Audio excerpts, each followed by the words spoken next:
Welcome to physics राल्ट। स्वागत है आप सभी का। और आज हम करने वाले हैं विस्कोसिटी के 10 इंपॉर्टेंट क्वेश्चंस जो थ्योरेटिकल बेस्ड होगा, और इसको करने के बाद आपके दिमाग में काफ़ी क्लियरिटी आ जाएगी विस्कोसिटी के प्रति।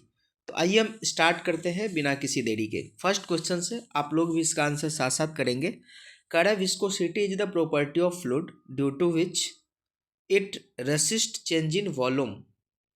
बी ऑप्शन है resist relative motion between its layer, C है रेसिस्ट चेंज इन शेप, और डी है offers resistance to objects emerge in it.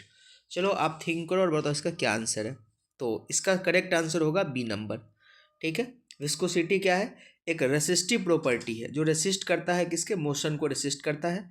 जैसे कि आप फ्रिक्शन पढ़ते हैं ना सॉलिड के केस में, एयर के केस में एयर रेसिस्टेंस पढ़ते हैं, वैसे ही जो फ्रिक्शन होता है ना लिक्विड के केस में, फ्लूइड के केस में, इसको विस्कोसिटी कहा जाता है, जो रेसिस्ट करता है रिलेटिव मोशन। किसके रिलेटिव मोशन को रेसिस्ट करता है? तो दो लेयर के बीच को। इसलिए इसका करेक्ट आंसर क्या हो जाएगा? बी हो जाएगा आपका। ठीक है, चलिए अगला क्वेश्चन देखते हैं। यह है the SI unit of coefficient of viscosity. Coefficient of viscosity का आपका एसआई यूनिट क्या है, ये आपको देखना है। पहला पॉइज है। देखो पॉइज इसका सीजीएस यूनिट होता है, हमने आपको बताया था पॉइज क्या होता है, सीजीएस यूनिट इसका होता है। बी है, आप देख रहे हैं यहाँ पे बी यहाँ पे है डाइन सेकेंड पर सेंटीमीटर स्क्वायर। सी है आपका, देखो डाइन जब आ गया ना, तो डाइन आ गया तो ये आपका ऐसा यूनिट हो ही नहीं सकता, क्योंकि डाइन किसका है? फोर्स का सीजीएस यूनिट है। तो न्यूटन अगर रहता तो कुछ समझ में आता, तो ये होगा नहीं। ये है आपका न्यूटन सेकेंड पर मीटर स्क्वायर, और ये इसका करेक्ट आंसर है सी नंबर, न्यूटन मीटर पर सेकेंड स्क्वायर। इसको हम पॉइसुली भी बोलते हैं। ठीक है, तो यहाँ से 1 पॉइज इक्वल टू 0.1 पॉइसुली तो यूज करते हैं, हमने ऑलरेडी कर दिया आपको। ठीक है, चलिए अगला क्वेश्चन हम देखते हैं इसका। तो अगला क्वेश्चन है हमारा the dimensional formula of coefficient of viscosity. Dimensional formula coefficient of viscosity का क्या होगा? तो देखो डायमेंशन फार्मूला तो याद रहता नहीं है किसी से। ठीक है, तो इसको निकालने का क्या तरीका है कि ये हम लोग जानते हैं ना कि जो विस्कस फोर्स होता है F इक्वल टू, ये इक्वल होता है कोफिशिएंट ऑफ विस्कोसिटी और dv अपॉन dy। ठीक है, ये आपका होता है। तो यहाँ से अगर आप ये निकालोगे कोफिशिएंट ऑफ विस्कोसिटी, तो आ जाएगा F into D Y by D V. अब यहाँ से आप क्या करो, फोर्स का डायमेंशन रखो mL/-2। ये आपका आ गया dy का क्या हो जाएगा डायमेंशन, ये आपको L हो जाएगा, और dv यानी वेलोसिटी हो गया यहाँ पे, चेंज इन वेलोसिटी यानी LT का पावर -1। जब आप इनको सोल्व करोगे ना, तो इसका सही आंसर आ जाएगा mL/-1 T⁻1। ये इसका डायमेंशन फॉर्मूला है कोफिशिएंट ऑफ विस्कोसिटी का, तो आप इसको याद रखेंगे। ठीक है, चलिए अगला क्वेश्चन हम लोग देखते हैं, क्वेश्चन नंबर 4। आप लोग इसका आंसर करें। ये है which of the following has the maximum viscosity at room temperature. Room temperature पर किसके पास ज़्यादा विस्कोसिटी होता है? ठीक है, सबसे ज़्यादा विस्कोसिटी होता है। पहला वाटर, अल्कोहल, मरकरी और ग्लिसरीन। क्या इसका सही आंसर आएगा?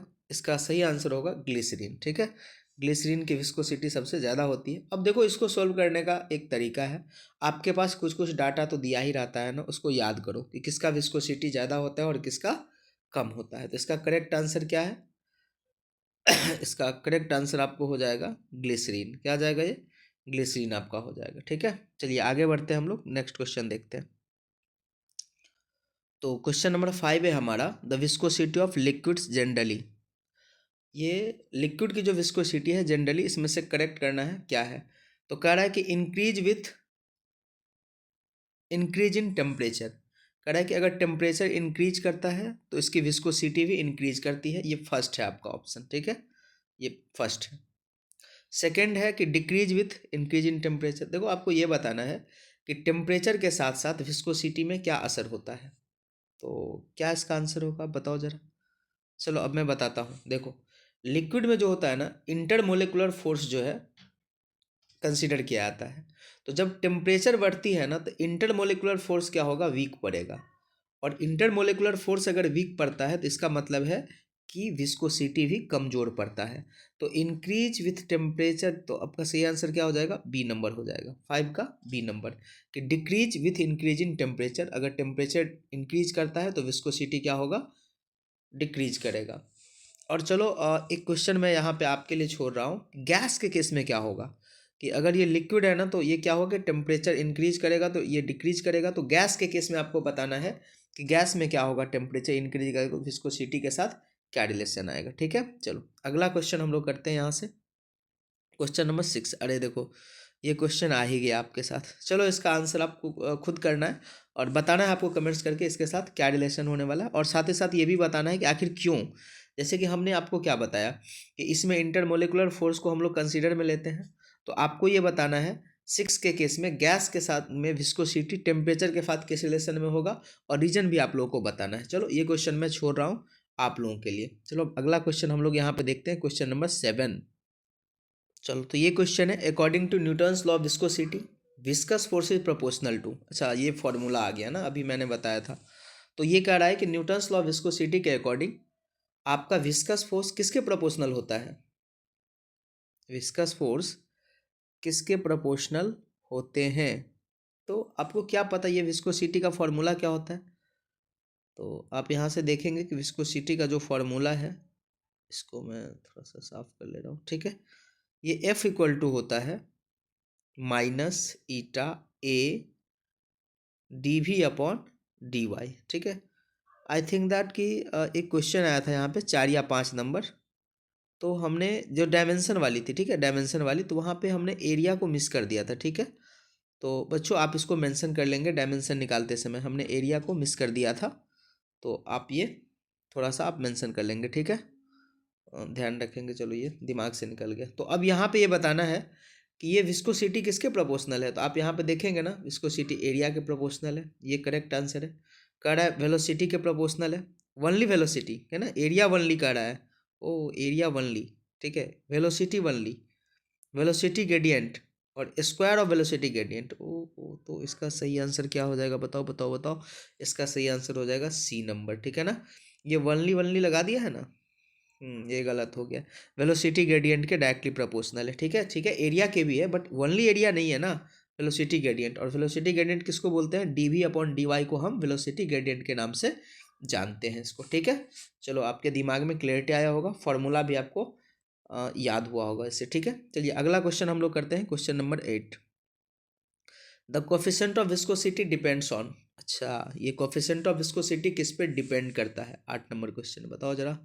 Pressure, temperature, nature of fluid, temperature nature of fluid, temperature nature of fluid किस पे डिपेंड करता है ये क्वेश्चन नंबर 8 का। तो चलो सिर्फ प्रेशर पे करता है, नहीं सिर्फ प्रेशर पे नहीं करेगा। कह रहा है सिर्फ टेम्परेचर पे कर रहा है, जी नहीं, हमने बताया था ये किन किन चीज़ों पे डिपेंड करता है, कोएफिशिएंट ऑफ विस्कोसिटी। कह रहा है नेचर ऑफ फ्लूइड पे, जी हाँ नेचर ऑफ फ्लूइड पे करता है। और डी नंबर ऑप्शन है नेचर ऑफ फ्लूइड और टेम्परेचर है नेचर ऑफ फ्लूइड, तो इसका करेक्ट आंसर होगा डी। इन दोनों पे ये करता है, ठीक है ना, ये दोनों पे ये करेगा, टेम्परेचर पर भी करेगा और नेचर ऑफ फ्लूइड पे भी करेगा ये चीज़। कौन सा, विस्कोसिटी। ठीक है, ओनली टेम्परेचर पे नहीं करेगा, और प्रेशर पर भी ये करता है बट ओनली प्रेशर पे नहीं करेगा ये। ठीक है, तो आपको ये बताना है, चलो प्रेशर के साथ कोएफिशिएंट ऑफ विस्कोसिटी का क्या रिलेशन है फ्लूइड में। तो लिक्विड के लिए अलग बताओ और गैस के लिए अलग बताओ कि अगर प्रेशर बढ़ेगा तो लिक्विड में क्या होगा और गैस में क्या होगा। आपके लिए ये मैं छोड़ रहा हूँ बताने के लिए। ठीक है, चलो आगे बढ़ते हैं और क्वेश्चन नंबर हम लोग 9 को देखते हैं यहाँ से। चलो तो ये क्वेश्चन है, if the coefficient of viscosity of fluid is zero the fluid is called. अच्छा कह रहा है कि कोफिशिएंट ऑफ विस्कोसिटी जीरो है तो फ्लूइड को क्या बोलते हैं, आइडियल फ्लूइड। हमने बताया था बच्चों हाइड्रोडायनामिक्स के अंदर कि जिसकी विस्कोसिटी जीरो होता है वो कौन सी फ्लूइड होती है, ये आपको आइडियल फ्लूइड होती है। इसका करेक्ट आंसर क्या हो जाएगा, बी हो जाएगा। ठीक है, इसका करेक्ट आंसर। अच्छा ये बताना है आप लोगों को कि आइडियल फ्लूइड किसको बोलते हैं, आइडियल फ्लूइड किसको बोलते हैं। ठीक है, क्या क्या डिफिनेशन है इसके पास आइडियल फ्लूइड की। एक तो चलो विस्कोसिटी जीरो होता है, ठीक है, और क्या होता है, दो और बातें बताया था हमने, ये आप लोगों को रिमेंबर करना है, याद करके बताना है आपको। ठीक है, चलो अगला क्वेश्चन करते हैं हम लोग, क्वेश्चन नंबर 10, और ये लास्ट क्वेश्चन है। ये कह रहा है stream line flow is possible only when. Stream line flow, अच्छा फ्लो के हमने टाइप बताए थे आप लोगों को ना, कौन कौन सा बताए थे, स्टेडी फ्लो बताया था, उसके बाद हमने बताया था टर्बुलेंट, लेमिनार, रोटेशनल, इरोटेशनल। तो बोल रहा है कि स्ट्रीम लाइन फ्लो पॉसिबल है, कब पॉसिबल है stream line flow, viscosity is zero, viscosity is very high, velocity is high, velocity is small. Streamline करने का मतलब लेमिनार। तो लेमिनार फ्लो कब पॉसिबल है? लेमिनार फ्लो कब पॉसिबल है? जब वेलोसिटी कम होगा, जब वेलोसिटी क्या होगा? स्मॉल होगा, क्योंकि वेरी हाई वेलोसिटी में ये टर्बुलेंट हो जाता है। तो इसका करेक्ट आंसर क्या है? डी है। चलो, मेरे ख्याल से आपके कंसेप्ट में बहुत ज़्यादा क्लियरिटी आया होगा। इसी तरह के अच्छे और बढ़िया कंसेप्ट को समझने के लिए हमारे साथ जुड़े रहें और लगातार आप इसको हर टॉपिक का हम जो है ना आपको इस तरह के क्वेश्चंस करके आएंगे, ताकि आपके दिमाग में क्लियरिटी हो। सिर्फ सुनने से आ जाएगा, इसको लिखने की कोई ज़रूरत नहीं है यहाँ पे। तो आप बने रहेंगे तो अच्छा होगा। और जो भी आपके दोस्त हैं उनको थोड़ा शेयर कर दीजिए, और सबको जो है ना एजुकेटेड रखिए, सबको हेल्प कीजिए पढ़ने में। और जैसे ही अगर आप सब्सक्राइब करके रखेंगे तो नोटिफिकेशन आपको मिल जाएंगी। चलिए, आज के लिए इतना ही। मिलते हैं हम लोग फिर अगले लेक्चर में। तब तक के लिए जय हिंद।